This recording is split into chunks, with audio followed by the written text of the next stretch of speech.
先按照这样插好，接好外接气眼，插好这个送料机的电眼，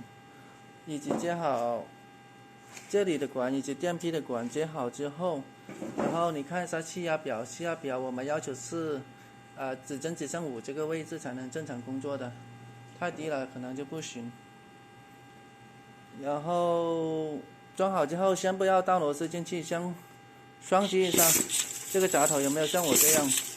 正常伸缩2下，这样没问题了，再把螺丝倒进去。螺丝倒进去之后，要电批动，这个送料机才会动。刚开始的时候是要快速点击2下鼠标，如果点击的速度不够慢、不够快的话，就要可以不点到底，快速点2下，碰2下，好像按鼠标那样子碰2下，一直这样按，然后这个送料机会慢慢的，会看到这个螺丝慢慢的从这个轨道出来。当螺丝出到轨道最前面，这个拉料头会把螺丝从左边拉到右边，然后螺丝会掉到气管里面，再双击一次的话，螺丝就会从这个气头这里出来了。出来第一颗螺丝之后，就可以正常打螺丝了。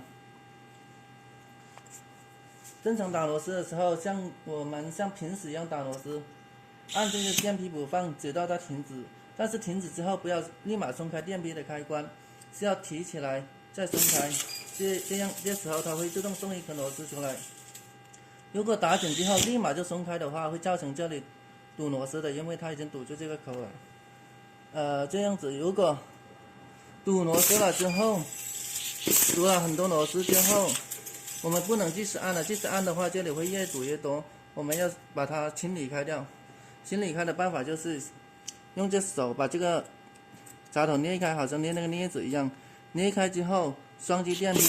让那个气把螺丝吹出来，全部吹到料箱里面，这样就通了，通了就可以重新再打了。